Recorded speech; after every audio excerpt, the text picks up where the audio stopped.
Hey everybody, Randy Kertz here for the ISB. So this month I'd like to talk about thumb stuff.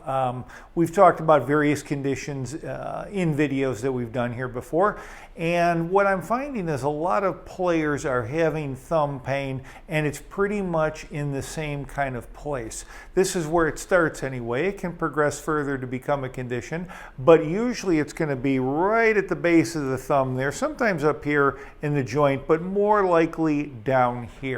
So usually thumb pain is going to be started by the movement of extension. So extension is like the hitchhike move, okay? You can go back even further if you're double jointed like I am, and you can get more motion there, but extension is going to be basically this, whereas flexion would be in like that. So when one extends, they are usually in their everyday lives or in their playing lives pressing too hard or going too far in that motion without needing to do that. For example, if you are going to reach for a doorknob, or you're going to grasp and turn like a jar lid, is the common sort of go-to reference. But again, a doorknob, anything in which you're using this thumb and you need to twist or turn or grasp or reach, a lot of times we are going to either use the thumb in such a way that we're tightening up as we're doing the motion, or even before we're doing the motion, to kind of help to stabilize or to get a little extra sort of push there. And what's happening is that wears away this joint and starts to cause it to degenerate, which is going to do anyway as we age, and this causes that pain in that area. It happens to me from time to time too. It's a good reminder not to press too hard or to go too far with that thumb.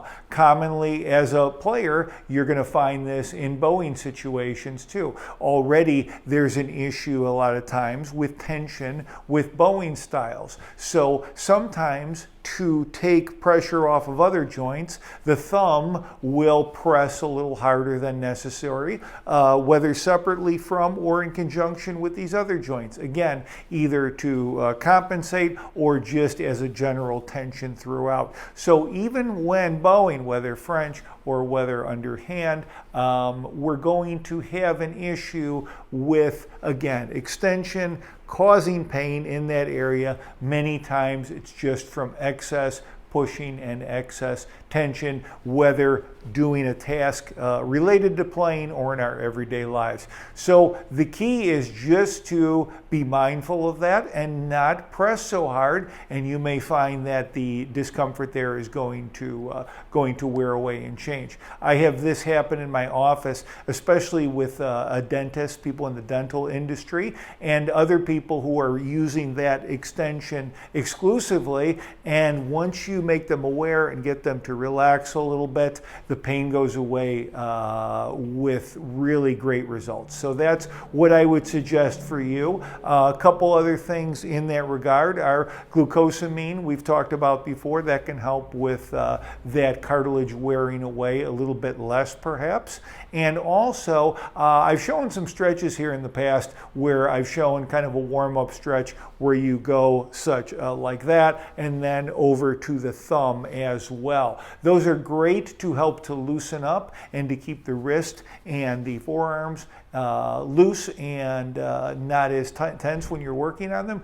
But when you go and do that thumb one, if you feel extra pressure there and discomfort, or if you're already having discomfort there, then don't do that one. Just do the fingers and leave the thumb alone, and you may find that your discomfort goes away. Okay, so Randy Kertz, always available, DRKERTZ at drkertz.com, where I can be reached for comments or to set up Skype lessons. The Bassist Guide to Injury Management and Better Health, always available at Amazon or at my website as an ebook, or through your association if they have any left as a physical copy. Okay, hope you're enjoying your summer. See you next time. Thanks. Bye-bye.